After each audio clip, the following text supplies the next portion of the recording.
Assalamualaikum warahmatullahi wabarakatuh. Kami dari kelompok 5 ingin mempresentasikan audit sistem informasi mengenai tata kelola teknologi informasi perusahaan menggunakan COBIT 4.1 dan ISO 27002.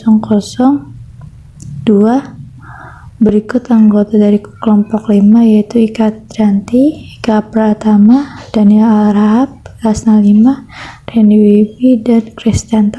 Pendahuluan. Sistem informasi merupakan salah satu sumber utama dari organisasi yang harus dikelola dengan baik. Seperti sumber daya lainnya, satu keuntungan kompetitif dari memelihara sistem informasi yaitu dapat meningkatkan arus informasi antara perusahaan maupun elemen lingkungannya sehingga diharapkan bisa meningkatkan pencapaian tujuan organisasi. Keamanan informasi pada era teknologi informasi dan komunikasi atau TIK ini sangat penting. Kerentanan Information Exchange Environment atau IEE telah meningkatkan sebagai ancaman menjadi lebih luas dan rumit. Maka dari itu, keamanan informasi telah menjadi masalah yang mendasar untuk bisnis, organisasi, dan pemerintah. ISO 27001 adalah standar penerapan ISMS ke perusahaan. Praktik terbaik penerapan tata kelola TI adalah COBIT, tujuan kontrol informasi dan teknologi terkait. Menurut COBIT, prinsip-prinsip tata kelola TI adalah langsung dan mengendalikan, tanggung jawab, akuntabilitas, dan kegiatan. Juga area fokus diberikan sebagai penyelarasan strategis, pemberian nilai, manajemen risiko, manajemen sumber daya, dan pendukungan kinerja. COBIT adalah kesekumpulan praktik terbaik atas suatu kerangka kerja dalam manajemen IT yang dibuat oleh Information System Audit and Control Association dan IT Governance Institute.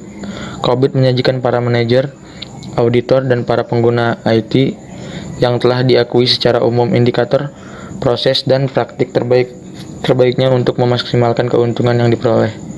ISO 27002 ISO 27002 adalah suatu penerapan ulang ISO IEC 17799-2005.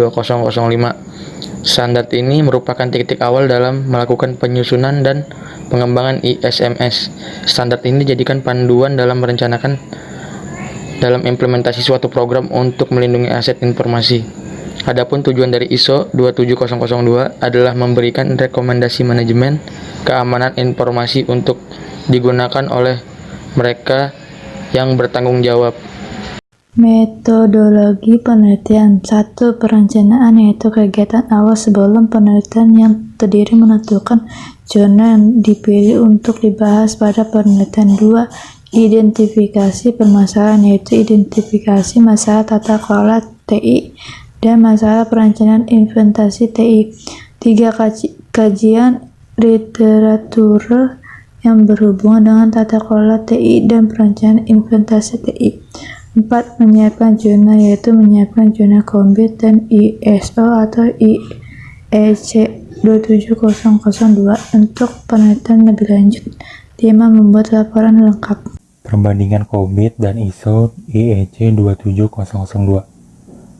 COBIT mempunyai Critical Success Factor, Matrix (Critical Success Factor), and Key Performance Indicator, benchmarking (CMM), kendali, audit. ISO 27002 mempunyai keamanan informasi. Relasi COBIT dan ISO IEC 27002. ISO IEC 27002 digunakan untuk keamanan informasi dan bukan hanya masalah TI. Dengan tujuan luas seperti itu. Jelas bahwa ISO IEC 27002 tidak sesuai dengan COBIT. Seperti halnya COBIT, ISO IEC 27002 lurus utama dalam aplikasi untuk memastikan keamanan keseluruhan di semua tingkatan dalam suatu organisasi. Manajemen masalah dan konfigurasi.